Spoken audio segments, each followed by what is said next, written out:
When my son moved into his dream home, he smiled warmly and said, "Mom, you can take the basement." I thought it was his way of keeping me close. But the basement wasn't a cozy space.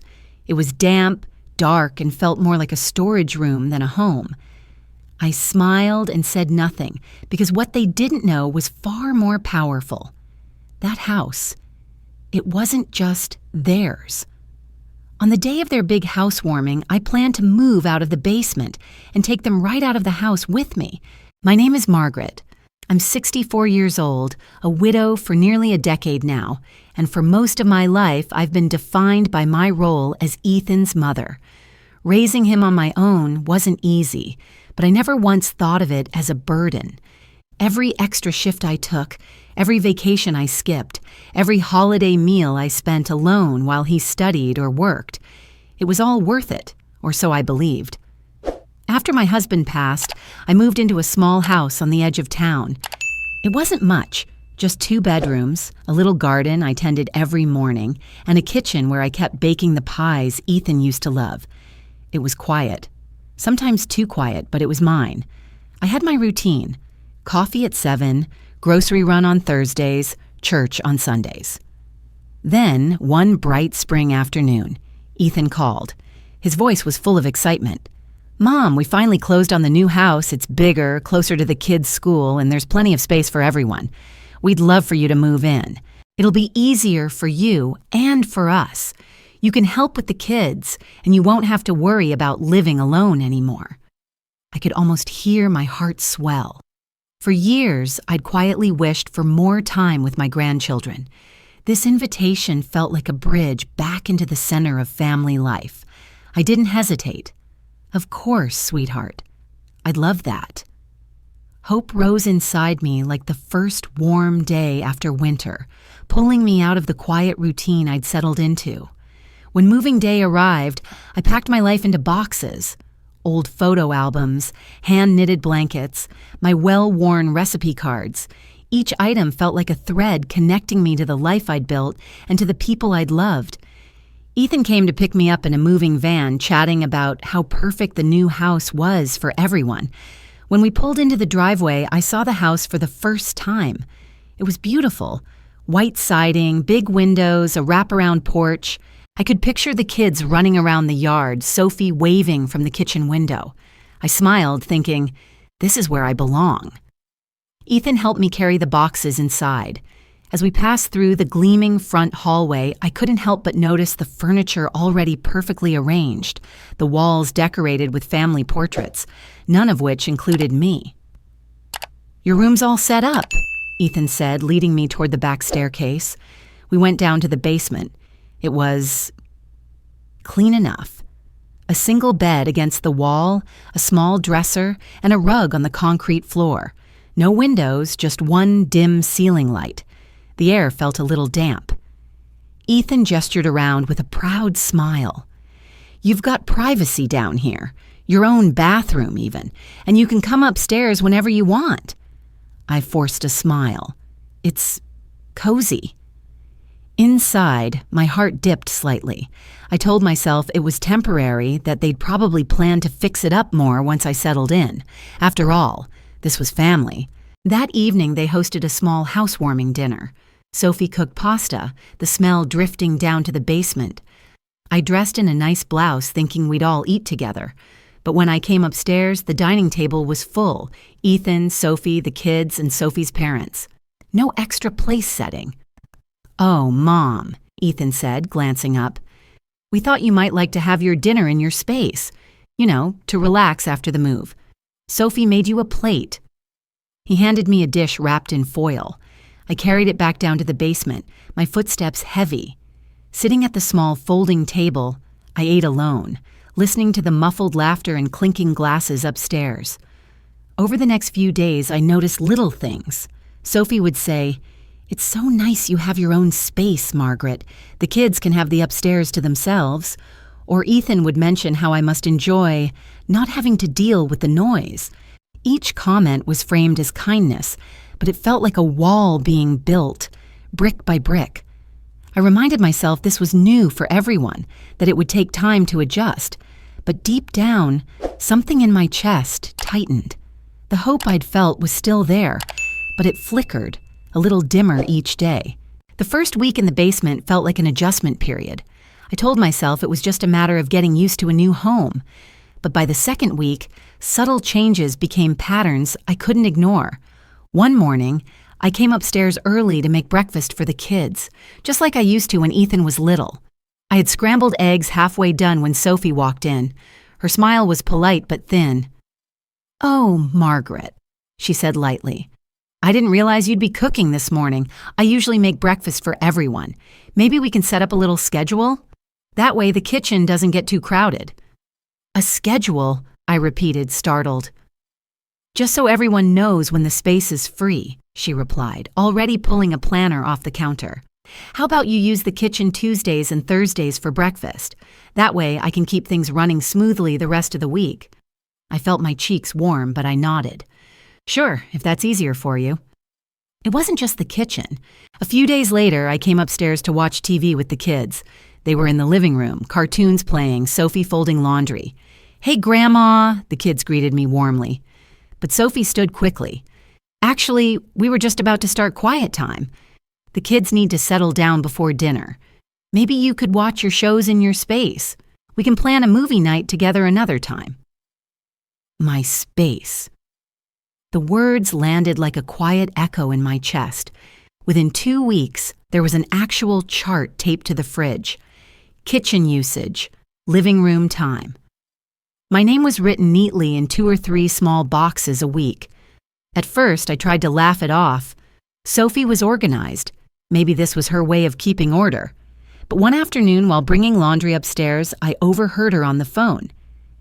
"She's only here temporarily," Sophie said, her voice hushed but firm. "Yes, the basement." "No, it's fine. It's like having a guest room. We just have to make it work until, well, you know." I froze on the stairs. Until what? That evening, at dinner, I tried to talk to Ethan. The kids were busy telling stories about school, but I waited for a pause. "Ethan," I said gently, "do you think we could have a little time to talk? Just you and me?" He smiled but didn't meet my eyes. "Sure, Mom, maybe later this week. Things are just crazy right now." The next day I tried again, catching him in the driveway as he unloaded groceries. "Ethan, is everything okay? I feel like—" "Mom, please," he interrupted, still smiling, but his tone clipped. "You worry too much. Everything's fine. We're all just settling in." It wasn't fine. It hadn't been fine since I'd stepped into that basement. That night, alone in my small room, I pulled out an old photo album. Each picture was a memory of the life I'd built for Ethan. Birthdays with store-bought cakes because I couldn't afford fancy ones. But his smile was still wide. Christmas mornings with secondhand toys, but he never seemed to mind. I'd worked overtime shifts to pay for his college, taken loans to cover his wedding, and even risked my credit to help him buy his first house. I remembered the day I signed the papers as a guarantor. "Don't worry, Mom," Ethan had said. "It's just a formality." I hadn't thought twice. He was my son. Now, in the basement of a house partly funded by my sacrifices, I felt a weight in my chest. This wasn't just a rough adjustment. Something was wrong. Over the next few days, I started noticing more. Sophie always made sure to remind guests, "Margaret's just staying in the basement for now. She likes her privacy." Ethan rarely stayed to chat when I came upstairs. Conversations that used to feel warm and natural now felt managed. I began to wonder if the invitation to live here had ever really been about family at all. One evening, as I sat on the edge of my bed, I realized the hope I'd carried on moving day had dimmed to something fragile. And for the first time, a thought crossed my mind that I'd never dared entertain before. Maybe there's more to this arrangement than they've told me. One Saturday morning, I decided to reorganize the basement. It wasn't much of a space, but I thought maybe if I cleared out some of the boxes stacked against the far wall, it would feel more like a home and less like a storage unit. Most of the boxes were old holiday decorations, outgrown toys, and random clutter Ethan and Sophie hadn't bothered to unpack. But tucked behind a stack of plastic bins, I spotted an older cardboard box marked in fading ink, "Personal Documents." Curiosity got the better of me. I pulled it out, dust rising in the dim light.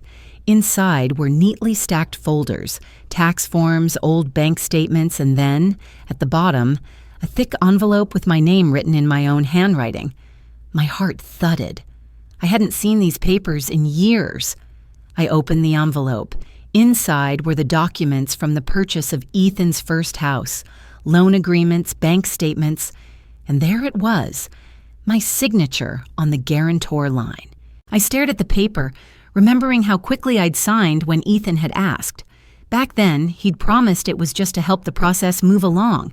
As I flipped through the rest of the documents, my stomach tightened. The sale of that first house had provided the down payment for this new home, and in the paperwork there were references to joint financial obligations I had technically shared because of my role as guarantor. I sat back on the bed, the weight of it settling in. The house above my head wasn't just theirs. Part of it had been built, quite literally, on my signature. I didn't storm upstairs. I didn't say a word. Instead, I carefully slid the papers back into the envelope and tucked it safely into my dresser drawer. For the first time in weeks, I felt a flicker of something other than disappointment. It wasn't anger, yet. It was awareness. Over the next few days, I began to observe more closely. I watched Ethan and Sophie when they spoke to each other, listening for the things they didn't say around me. I paid attention to the mail that came in, the bills that were paid. And quietly, I started doing my own research. At the library, I asked the librarian for information about property laws. She pointed me toward public resources, and I spent hours reading. I learned that, as a guarantor on the first house, and with my name still appearing in certain financial records, I might have legal leverage, maybe even ownership rights, connected to the new property. It was just enough to make my pulse quicken, but I knew I had to be careful. If Ethan and Sophie caught wind of my suspicions, they might move to shut me out completely. One evening, while putting laundry away, I passed by the slightly open door to the upstairs office. Sophie's voice drifted out, low but urgent. "Once we sell the old place, we'll finally have enough to invest. And with Mom in the basement, it's perfect. She's out of the way and she won't interfere." Ethan chuckled. "Yeah, it's working out better than I thought. She seems comfortable enough down there. This way, we can really make the house ours without complications." I froze in the hallway. My fingers gripped the laundry basket so tightly my knuckles turned white. Comfortable enough? Out of the way? The words rang in my ears as I backed away quietly. In that moment, whatever illusion of an innocent misunderstanding shattered. This wasn't just poor communication or thoughtlessness. This was deliberate. Back in the basement, I sat in the quiet for a long time. My chest ached, but not just from hurt. There was something else building underneath. Resolve. I looked at the envelope of papers again. They were more than just old documents now. They were the key to changing the situation. For weeks, I'd felt trapped, powerless, invisible. But now I could see a path forward, one Ethan and Sophie didn't even realize existed. For the first time since moving in, I smiled to myself in the solitude of the basement. They thought I was out of the way, settled quietly in the shadows.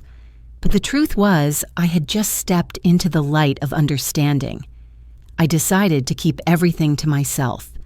I would remain quiet, still, the same accommodating mother they thought they'd tucked away.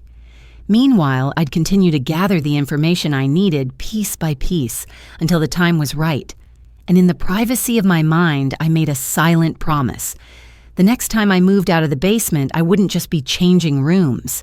I'd be changing everything. The envelope of documents weighed heavily in my dresser drawer, a quiet reminder that I wasn't as powerless as Ethan and Sophie might have thought.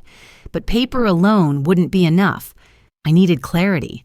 I needed to know exactly what those signatures meant in legal terms. I decided to reach out to Mr. Lawson, a retired lawyer who had handled some of my late husband's estate matters years ago. I called his office one Tuesday morning. "Margaret, it's been ages," he greeted warmly. "What can I do for you?" I explained the situation carefully, leaving out the emotional parts. "I just need to understand my position regarding a property my son purchased.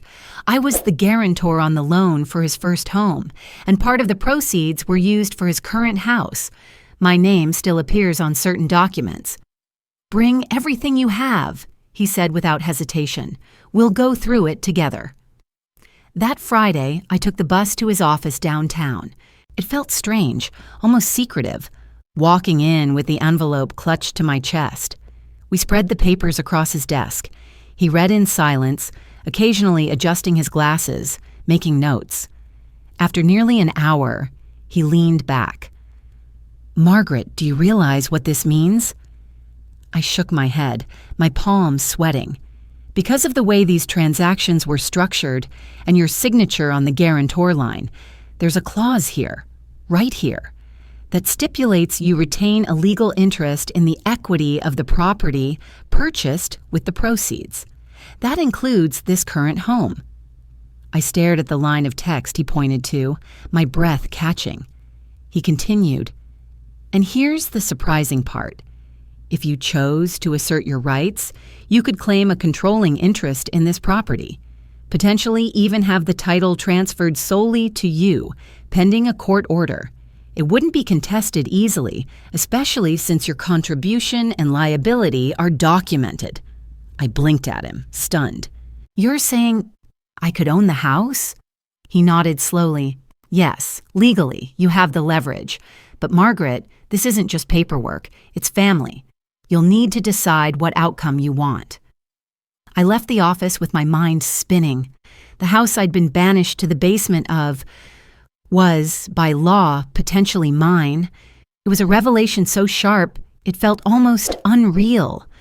On the bus ride home, I stared out the window at the passing streets, my emotions twisted between betrayal, sadness, and something sharper, resolve. Ethan and Sophie hadn't just been thoughtless. They'd been calculating.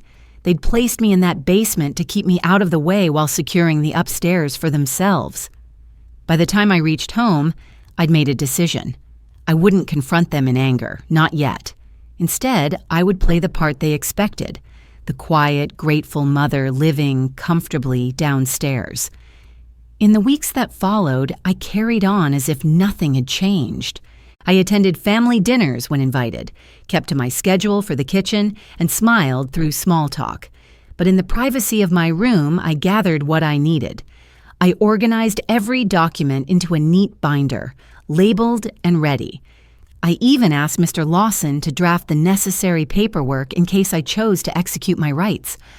My heart pounded every time I heard footsteps outside my door, half afraid they might discover my preparations.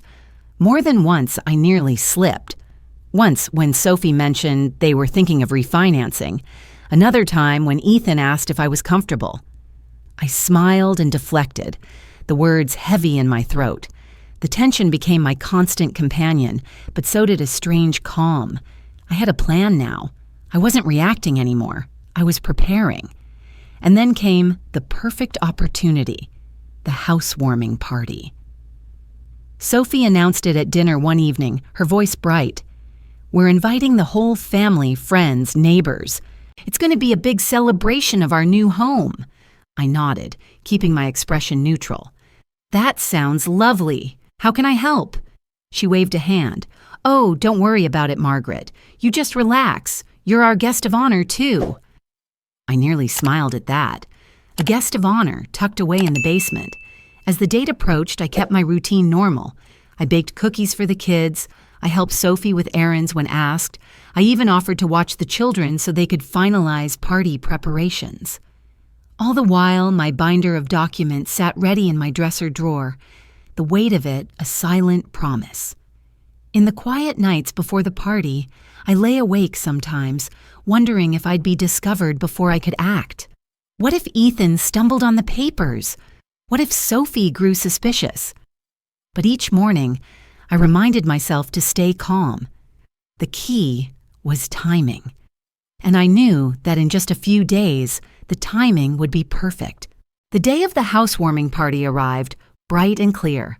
The scent of fresh flowers and polished wood filled the air. Upstairs, Sophie flitted from room to room, arranging hors d'oeuvres and straightening decorations. Ethan busied himself in the backyard, setting up tables and chairs. From my basement room, I could hear the hum of voices as guests began to arrive. Laughter floated down through the floorboards, mingling with the faint music playing upstairs. I dressed carefully, not in my usual cardigan and slacks, but in a tailored navy dress I hadn't worn in years. My hair was neatly pinned, my pearls clasped at my neck. I looked in the mirror and saw not just a mother, but a woman ready to reclaim her dignity. When I stepped upstairs, conversations paused for just a moment. "Margaret, you look lovely," Sophie said, smiling a little too brightly. "Thank you," I replied with a calmness that felt almost unnatural. "It's a special day." As the afternoon went on, guests toured the house, complimenting the space. Sophie graciously accepted their praise, introducing everyone as if the house were entirely hers and Ethan's. I smiled silently, staying in the background, watching. Then, as dessert was being served, Ethan clinked his glass. "I'd like to thank everyone for coming today. It means so much to celebrate our new home with all of you." There was applause. Then he turned to me. "And of course, we're especially grateful to have Mom here with us. She's been such a help, and we're happy she's comfortable in her space." A ripple of polite laughter moved through the crowd. I stepped forward slowly, my hands folded in front of me. "Thank you, Ethan, and thank you, Sophie. I actually have something I'd like to share as well." People turned toward me, expecting a few sentimental words. I took a deep breath. "I've been living in the basement since I moved here, and today I've decided I'm moving out." What? A murmur moved through the room. Sophie blinked in surprise. "Oh, well, Mom, we can talk about this later." I raised a hand gently.